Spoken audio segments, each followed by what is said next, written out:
Get ready with me to try to find a boyfriend. I'm 27 years old and I have a boyfriend for the first time. I am marrying a guy that I met 3 months ago. Not only that, he has been my one and only boyfriend. And I've officially been married for well over a month. This is not like the type of women I usually go for. I can't handle these type of women. This is my husband, and we've been married for a year officially. Me and my husband are pregnant. I know it made a lot of people mad, but yes, I did do a home birth, and there's nothing you can do about it at this point. You can't talk me out of it because the baby's here. Baby boy is 1 month old today.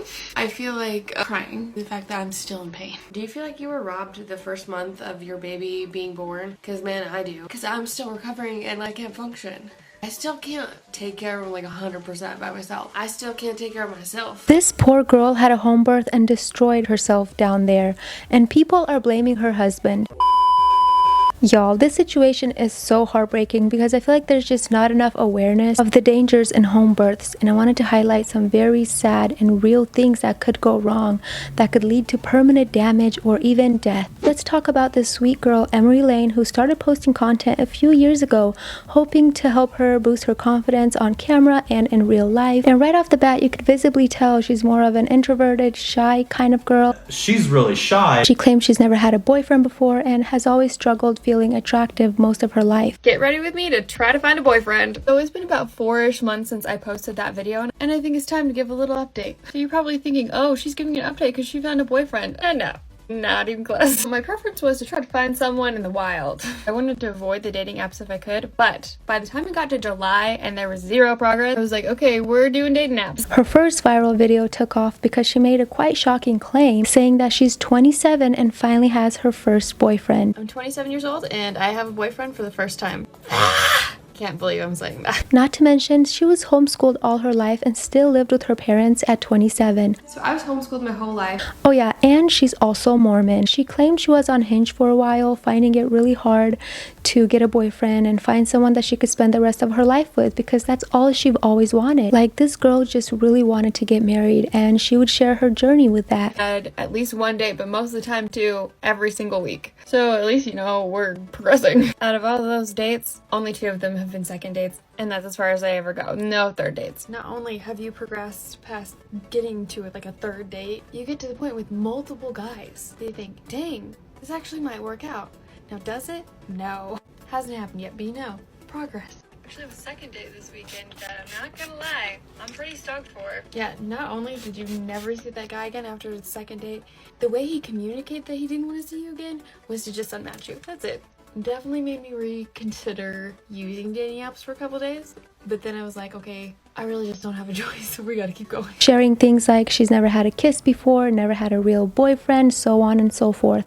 Until one day, she matches with this guy. I couldn't find his real name. I feel like she's been trying to keep that a secret, so we'll call him Elroy for the sake of this video. Now, he is a divorced dad of 2 kids. He's a little bit older than her as well. I had, gone through divorce, and I was just like, I'm gonna be done dating for a while. I'm just gonna put my head down. I got 2 small kids. And I find it odd that later in their dating story time, he claims that she was never even his type. I seriously remember going home and just being like, I don't even think that, like, this is the type of girl that I usually date. Because I usually date more like Utah mountain girls. Yeah, like kind of like more Utah mountain girls. And so for you to be like Swifty, girly girl, beauty influencer, this is not like the type of women I usually go for.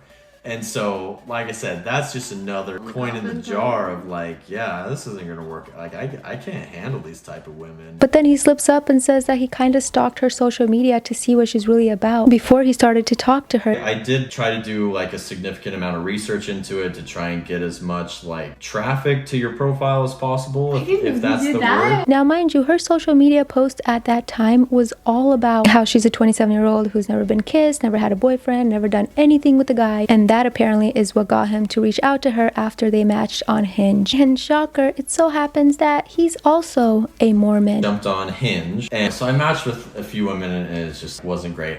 And I ended up setting 3 dates. And so the first one I set up was with this girl, and we had talked on the phone before, and she seemed really cool. And then after that, that's when I messaged you. He apparently said something super sweet to her at first and asked her on a date right away. They went to an arcade. He gave her a guitar pick with her face ingrained on it. So we met on Hinge, which I know is not everyone's favorite answer. He messaged me first and he said the sweetest thing ever. I might leave that for now. I don't know. Maybe he'll let me post what he said later. What I messaged Emmy was, Do you remember? I said 1 to 10, how open are you to a compliment? I was cheesy compliment. A cheesy compliment? Yeah. I don't remember that part. And she said a 9, I guess. And I was like, great start. And he asked me out pretty fast. He asked if I wanted to do a couple different things, and I ended up choosing an arcade, which I would not recommend arcades for a first date unless you already know the person really well, especially if you're a more like reserved or quiet person, because we didn't really get to talk a lot. He knew that I play guitar, so he 3D printed guitar picks with my initials and with pictures of me on. And after their 5th date, they apparently have seen each other every single day ever since. Literally from that day on, I saw him every single day, and there hasn't been a day since our 5th date where I haven't seen him every single day. They apparently could not be apart, so they quickly went ahead and got married 4 months after meeting each other. I am marrying a guy that I met 3 months ago. Not only that, he has been my one and only boyfriend. You might have seen a video that I put out a few months ago saying that I got a boyfriend for the first time. Yeah, that's him. Oh, and we're getting married next month. It is May 21st and I've officially been married for well over a month.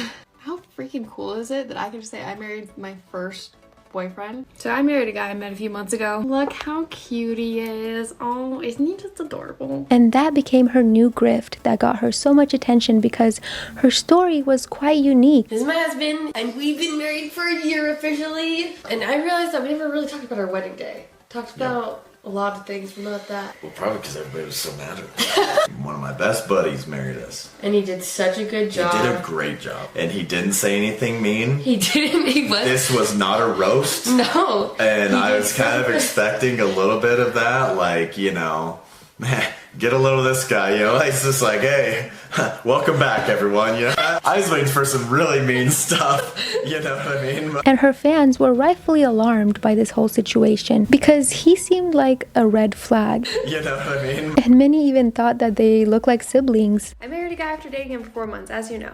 And this is his version of the story of how we met. I wasn't gonna date for a long time. I had, you know, gone through divorce, and I was just like, I'm gonna be done dating for a while. I'm just gonna put my head down. I got 2 small kids. I had been on 0 serious dates and a few dates like here and there, and then I just gave up on it. I jumped on Hinge. I was on it for a week, and within the first couple days, I had matched with probably about 10 girls, which was a very generous number compared to previous experiences. The comments have always been so suspicious of this husband.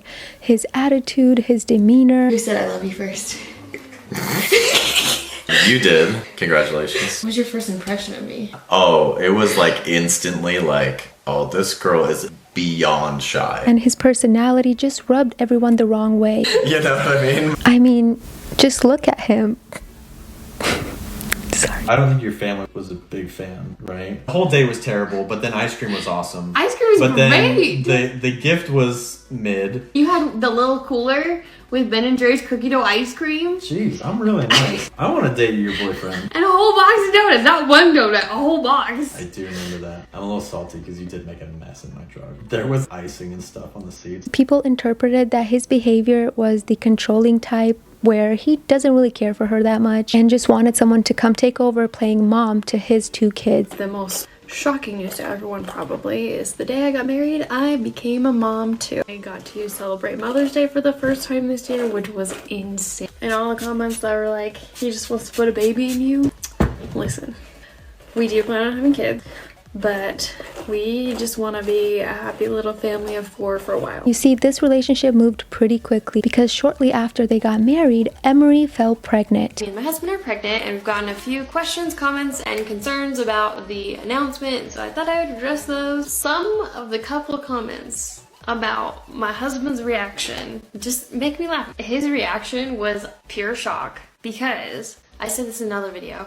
He assumed I started my period. I didn't tell him directly that I started my period. I just said, I think I'm gonna start my period. And she did say that she didn't expect to get pregnant so quickly or even be capable of conceiving due to whatever health concerns she had at that time. I didn't think I was gonna have kids for like 10 years of my life. More like 9. It was for medical reasons. But sure enough, she did conceive and got pregnant with a baby boy. And dare I say, her husband's reaction was quite awkward. Get ready with me to tell my husband technically, I don't know yet. I don't know if that is true or not, but we're gonna take a right after this, and I want to look cute whether it is positive or not. And I'm trying to be a little bit more quiet because he's not that far away. Is this the original box? No, it's just like a PR box.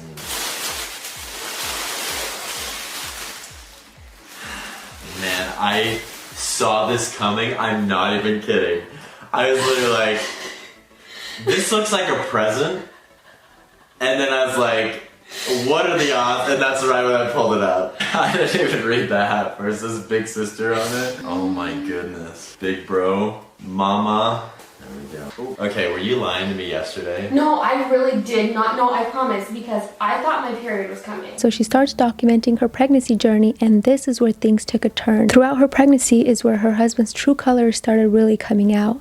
He started wearing this shirt that says, "I love gaslighting," and no one really understood why. It was probably part of his rage bait to get people talking. We're back here with Emory Lane husband, makeup expert. But besides that, one really important thing you need to know about her husband, Elroy, that I believe he even brainwashed Emory with, is that they do not believe in Western medicine. I can come bring you food, or I can come yell at some doctors if you want. Oh and, yeah, I remember you saying that. And you were like, why would you yell at doctors? You see, Elroy's family was on the news for refusing to give their child chemotherapy for his cancer treatment. Mr. I Heart Gaslighting's parents had a child with a deadly bone cancer, which they refused to give chemotherapy to. They even went as far as to flee the state of Utah after they were ordered to give their son chemotherapy. The state of Utah then pressed kidnapping charges on his parents. His parents then lost the case, meaning that they were forced to give their child chemotherapy. And this is all because they believed that they didn't need to give their kid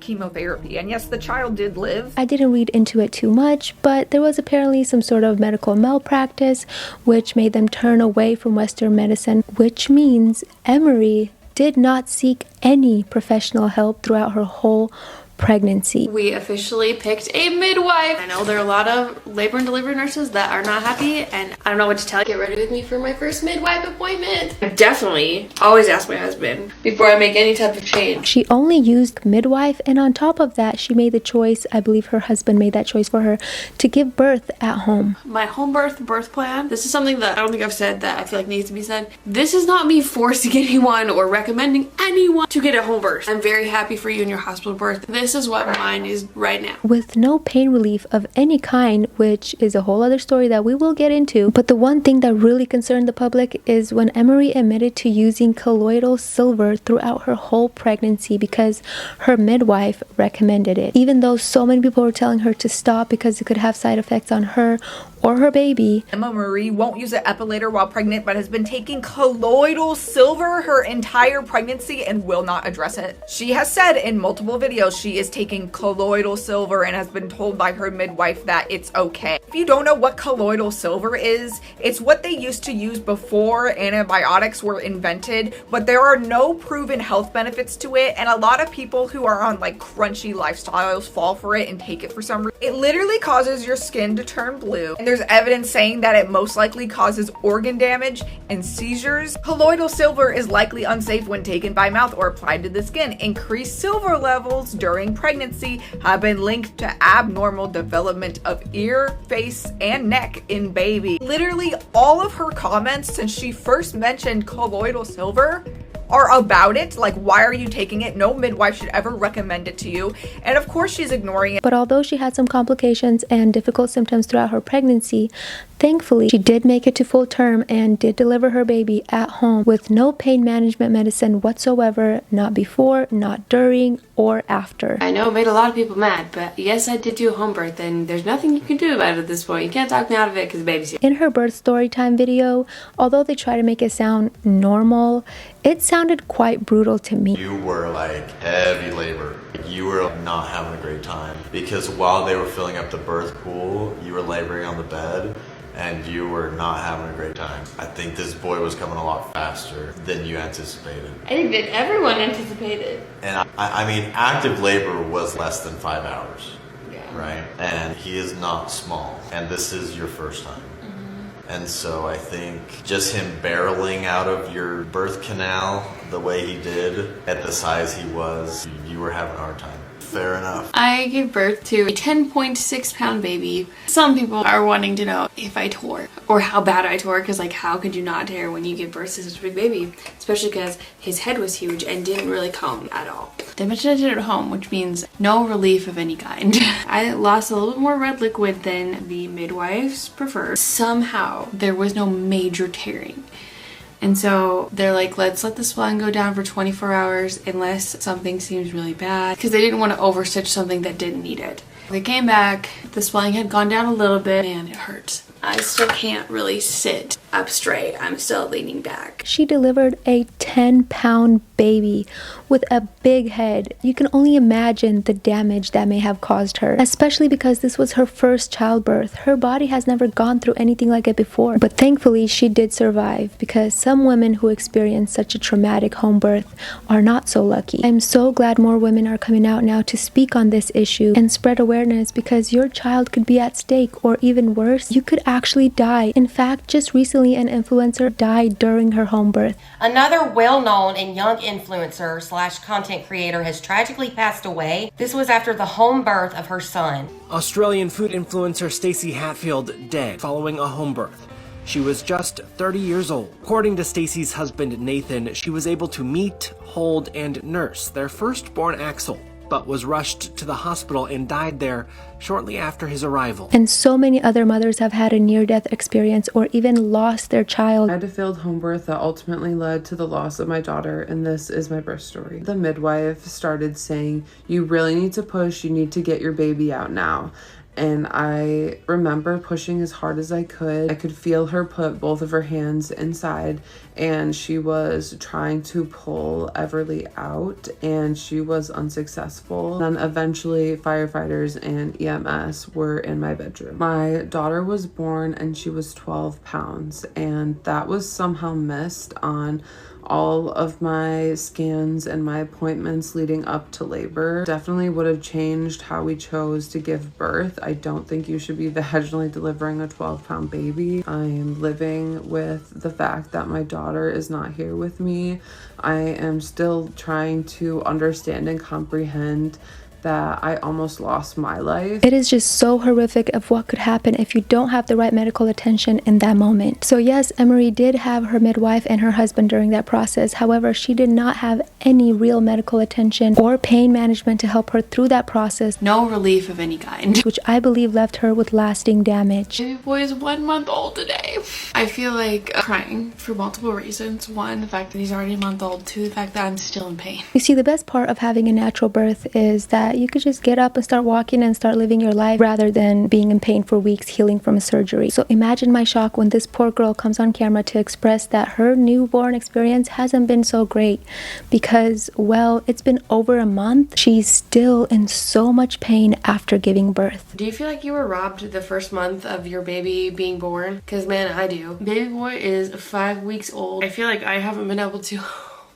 We're not gonna cry. I feel like I really haven't been able to enjoy it because I'm still recovering and I can't function. I still can't take care of him like 100% by myself. I still can't take care of myself. She says she could barely walk. She can't even sit properly, especially if it's on something hard. It has to be something cushiony. And is just having a horrible time feeling robbed of this newborn experience because the whole time she's still in pain. He's a good baby. And I can't even really enjoy the fact that he's a good baby because I'm not there physically. I can't go back to a normal life. I feel like I got ripped off by having a huge baby. Functioning is still not even close to where I thought it would be. The routine of 5 days in the bed, 5 days on the bed, 5 days around the bed. I'm 5 weeks postpartum. I still can't sit up straight. I still could barely walk. I can stand up for maybe 2 minutes without having to go sit down. I'm just sitting on one side of my bum, kind of sort of sit up straight. I can't sit on her chairs though. They need to be cushioned. When I stand up especially, it just feels so heavy. It feels like weights are just pulling everything down. And then I got checked out and I was told that that's all pelvic floor pain. Definitely need to do pelvic floor therapy. And this is not normal at all. Remember, she had a natural birth. If everything went well, things should have cleared out a few days after. Either she had a tearing that needed to be stitched up or even a prolapse situation. So I was originally diagnosed the day after I gave birth with down there hematoma, and I was pretty swollen, but I only had one teeny tiny tear. I didn't even need one stitch. About after a week after baby was born, I figured out in the not funnest way that my pelvic floor is just wrecked. We won't go into details on how I figured that out, but I talked to my midwife about it and she's like, that's definitely your pelvic floor. You're probably gonna need to do pelvic floor therapy. She just continues to go and get bad advice from her midwife. It's just making everyone blow up her comment section, urging her to go see a doctor because this could have lasting effects on your health. So she finally listened, y'all,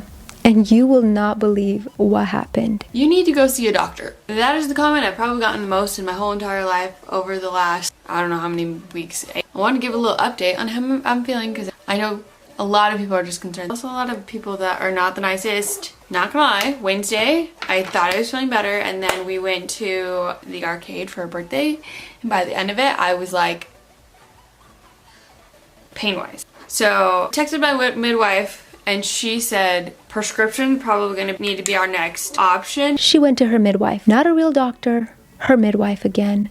And at first her midwife was like, oh, you might just have some pelvic damage. You just need to do some physical therapy on your pelvic floor. And when that didn't help, Emory just comes on to say, oh my gosh, guys, don't worry about me because my midwife, yeah, she prescribed me Monistat. She's like, if you want to, before you go get a prescription, you can try whatever this is called. It starts with an M7, something like that. That's what's on the screen. And I think today's day 4. No, today's day 5. And I am feeling so much better. So if you know what that's for, that's probably the cause. Obviously there was a few things going on down there and there's still stuff going on.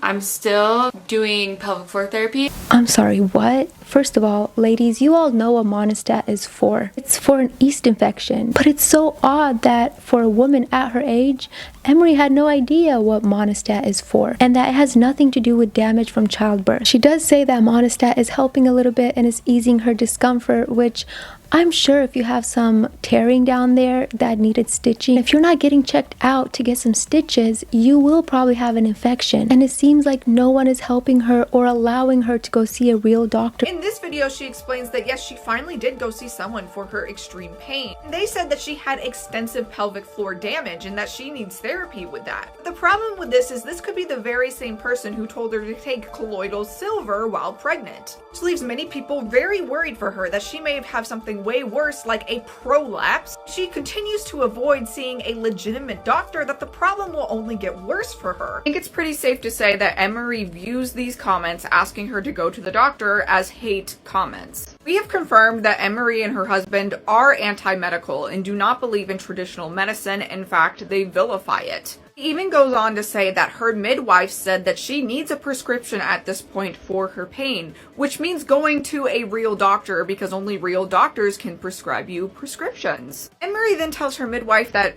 she basically doesn't want to. Then her midwife was like, all right, last resort, use this. I sure hope this girl finds a way to get help and find some healing and putting herself back together after going through such a horrific experience. If you leave things untreated, they only get worse with time.